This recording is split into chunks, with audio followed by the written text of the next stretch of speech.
So what are habits in the first place? Yeah, let's dig deep into this. Habits. So habits are interesting because I think people think of habits as little things you can implement in your day to day that you just do repetitively. And yes, that's it. So let's say you decide you want to drink water every day in the morning when you wake up. Yeah, that's a habit. Or rather, it doesn't start as a habit. I don't think any of this starts as a habit. I think um, what you do is you start with let's I'm going to use an example here. Let's use yoga for an example. I think this is a good example. So Mhm. let's say we have someone fresh who they have never done any sort of fitness in their life. Their body is aching and they heard yoga can be a good thing to get into.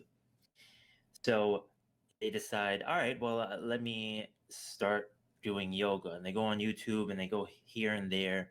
Mhm. And it's a ritual. It's like this complex ritual for them because they know nothing about it, right? They have to find videos. When they actually do the routine, they have to work on their breathing. They have to make sure they're holding the position correctly. There's all these things. It's such a heavy, conscientious effort, um, cognitive process in order to just execute the yoga. So that's not a habit. That's a ritual. Mhm. It starts like that. Then after being in the game for some time, a week, depending on your appetite for learning, a week, a month, and that habit will eventually become a routine. It's routine for you. So let's say me, I've worked out quite a bit. I've done a little bit of yoga. I've done a little bit of stretching. So for me, it wouldn't be so much a ritual. It would be just a routine. I just need to implement a routine. Every Mhm. Wednesday, I'm going to do yoga. Yep. And I go into it. I know how to breathe. I know how to stretch, and that's it. And then let's say 2, 3 years later, you become Marcel, a professional at yoga, Mhm. and he doesn't even need to think about these things, right? He doesn't need to think about his breathing or the position or YouTube videos to research. He's been doing it, it's part of his life. He just needs to show up.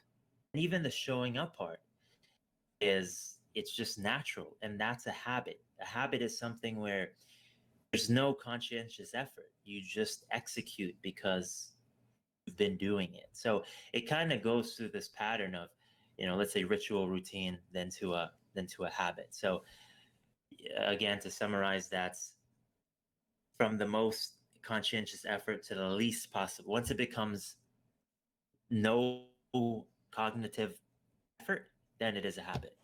So it takes Wonderful. time to develop these habits. Yeah. Yeah.